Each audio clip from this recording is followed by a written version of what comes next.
मुंबई कृषी उत्पन्न बाजार समितीला सुद्धा फटका बसलाय। राज्यभरातून मोठ्या प्रमाणात शेतकरी मुंबई कृषी उत्पन्न बाजार समितीत माल आणतो। मात्र राज्यात अनेक ठिकाणी पाऊस असल्यामुळे मुंबई कृषी उत्पन्न बाजार समितीमध्ये मालाचा तुटवडा आहे। त्यामुळे पालेभाज्या 20 ते 25 रुपयांनी महागल्या। कशी ही भाववाढ झाली सांगतात आमचे प्रतिनिधी विकास करगणे। राज्यात पूर परिस्थिती निर्माण झाली असल्यामुळे मुंबई कृषी उत्पन्न बाजार समितीला सुद्धा मोठा फटका बसला दिसून येत आहे। कारण आज जरी मुंबई कृषी उत्पन्न बाजार समितीमध्ये जर आपण बघितलं, भाज्यांचे दर जे आहेत मोठ्या प्रमाणात वाढलेले दिसून येत आहेत।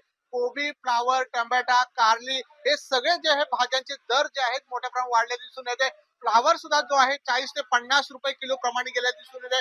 कारली सुद्धा जे आहे 20 ते 25 रुपये किलो प्रमाणे गेलेले दिसून येते। आणि पालेभाज्या जे आहेत कोथिंबीर, मेथी यांचे दर जे आहेत 20 ते 25 रुपयांनी वाढले दिसून येते। मुंबई कृषी उत्पन्न बाजार समितीमध्ये राज्यभरातला जो शेतकरी बांधव जो आहे मुंबई कृषी उत्पन्न बाजार समितीमध्ये आपला माल विकण्यासाठी आणत असतात। मात्र राज्यामध्ये पूर परिस्थिती निर्माण झाल्यामुळे मुंबई कृषी उत्पन्न बाजार समितीमध्ये मालाचा तुटवडा निर्माण झाला असल्यामुळे आणि राज्यामध्ये मोठ्या प्रमाणात पाऊस पडत असल्यामुळे आणि भाज्यांचे दर जे आहेत मोठ्या प्रमाणात वाढले दिसून येत आहेत। कॅमेरामन ज्ञानेश भाडेसह विकास मिरे, साम टीव्ही, नवी मुंबई।